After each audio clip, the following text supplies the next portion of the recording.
in LSM and other places where you can watch us live here from Baltic Capital Markets Conference 2025. My name is Chris Peterson, and I am filling in these coffee breaks with conversations, sort of say like wrap-ups or sum-ups, where you can say as we wish. Edmunds and Regimantas with us today. Edmunds, your take on what you participated in as well, and the panel. So what are your thoughts? I think the key takeaway is that good that we compare ourselves, and by mean ourselves, by mean the Baltic market. So we compare ourselves to the Nordic bond market, which is by far the most active in the European Union. This year, and what the key takeaway is that we need to copy paste from them is the unification in terms of for the Baltic states we have to be a one market. Obviously, we will not be a one market, but at least from the investor's perspective, the investor shouldn't think is that the Latvian or the Lithuanian company is the Baltic company, and the documentation when it comes to the bond documentation should be similar across the Baltic states, and that when it comes to documentation, the bond documentation, the trustee as a middleman between the investors and the issuers, because that's a concept that's only embedded in law only in Lithuania, but still not yet in Latvia and Estonia. So that's something to work on, and yeah, just to act as a joint force, as a joint market, in order to unify and to attract the foreign investors. Okay, your thoughts, Regimantas? Yeah, so it seems that Baltic market getting more active in fixed income instruments. I'm happy to see that trend. Let's hope it will continue and do like Nordic. Of course, size is much different, but direction is at a good way. When I see, as a Latvian, see something live and kicking, I always think of the risks, and I see that the bond market is like wakening up, and everything seems very nice and fine. Uh, do we see some kind of like underground, like underwater rocks where it's we still should be cautious a little bit to overcome them? Whoever wants to answer. Yeah, I would say that it's still a credit. It's still a risky product in a way. There's no free lunch. There's no risk-free investments at all. Therefore, whenever you see a high-yield bond offering, double-digit return, obviously there's a risk embedded in there, and you have to sleep with that. You have to understand that.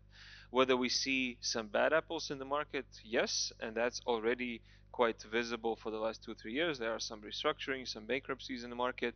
Whether that stopped the development of the market or the trend of the market, and not really. Maybe those cases were more isolated. Maybe those cases were not that public, and that didn't affect the public or the retail investors that much. But so it's not to say that we don't have anything already, some bad apples popping up, and whenever there will be one case that will destroy the market, there are these cases already, and it's not, we're still on a track on a growth path, going forward.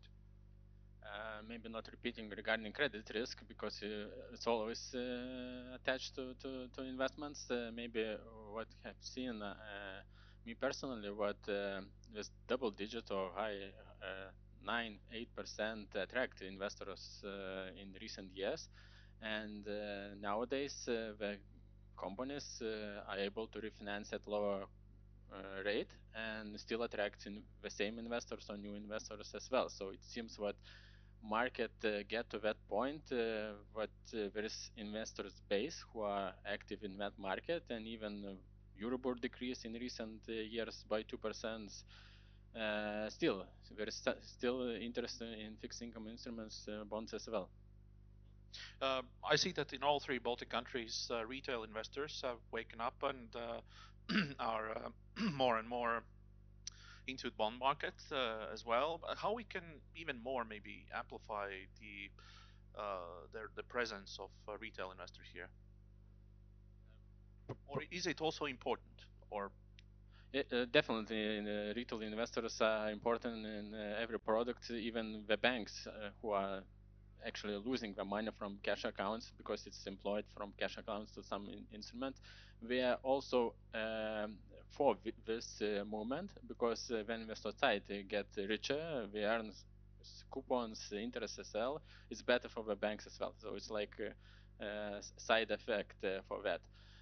What it might be better way, so it's definitely access to these instruments for the cheaper price. If it's like a couple of basis points, no, not couple of 10, 20 basis points, which is, you know, comparing with 8% yield is not much, and you can get that bond in your investment account. It will be easy to attract with retail clients.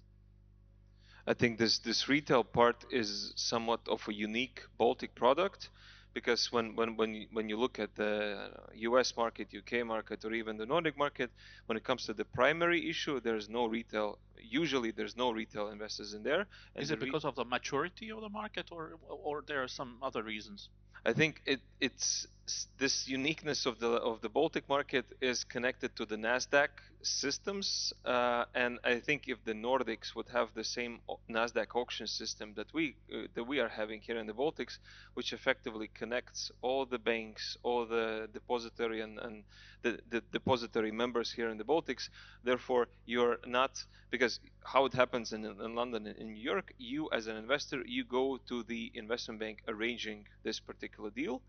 There could be one, there could be many, but still you need an access to that arranger. And in the Nordics is the same. For us, when you do this public offer, everybody can log in your internet bank, whether you're a client of any retail bank. You can, sometimes it's easier, sometimes it's harder. Maybe you need to call somebody in the internet bank. But regardless, there is a way on how you can, as a client of any retail bank, to subscribe to any public offer out there, both for bonds, both for stocks, and it's somewhat of a unique tool that we have for us as a smaller market that connects everything, and it allows everybody to be connected and can participate. Therefore, I think that is maybe sometimes portrayed as a risky thing, that you allow the retailers to participate in those issues. But usually the retailers are the ones participating only on the secondary market, and the risk is still there even if you buy it on a secondary. So we actually, with this auction system, we allow the retail investors, private individuals, to participate almost at the same level like institutional investors, which is fantastic in terms of the accessibility. Yeah, exactly. That helps. I assume that among audience there are many investors who are familiar with stocks and ETFs and so on, but maybe not so much with the debt capital instruments and so. Uh, what would be your, let's say, ABC first steps into this investment form? What would you suggest for a new investor? Maybe also to encourage them not to be afraid of that. So yeah, whoever wants to start.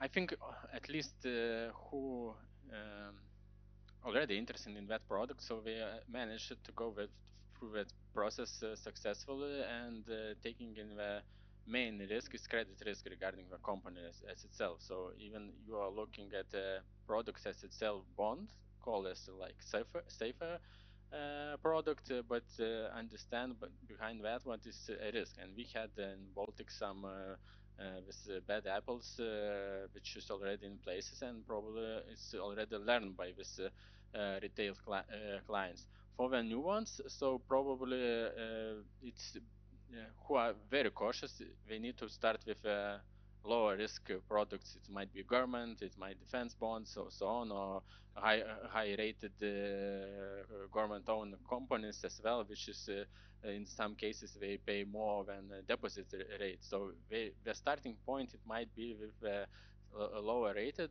lower Risk, risk with lower coupon interest as well. But the starting point, it might be good switching from deposit to definitely higher risk versus deposit, but still highly rated bonds as for example, government-owned companies. Yeah, great advice. Yeah, I can only echo what Regimantas was saying, that if you are a Latvian and you want to try this fixed income, try the Kraj obligācijas, right? If you're Lithuanian, try the Taupīmo lakštai, right? It's a state savings bond as an alternative to just your money sitting in a deposit or just in a regular account. It don't need to be, thousands of euros. You can use that. I think it's 100 euros minimum. So it's a very democratic way on how to just feel how the fixed income instruments work, and maybe not go directly to the double digit, whatever is on the offering plate right now. Maybe, step by step, start from the lower risk and then gradually go up. Yeah, I was personally interested in this question, as you can assume, because of course this wouldn't probably be members among the audience. It's myself who wanted this assurance. But thank you very much for this conversation. Thank you very much for participating in the conference, and Edmunds, for organizing and setting up all this together. It's wonderful, and we see each other again next year on 5th of November. Yes. Correct. 2026, 5th of November. Save the date. Yes, and we will be back very soon with two last panels. Thank you very much for watching, and see you soon.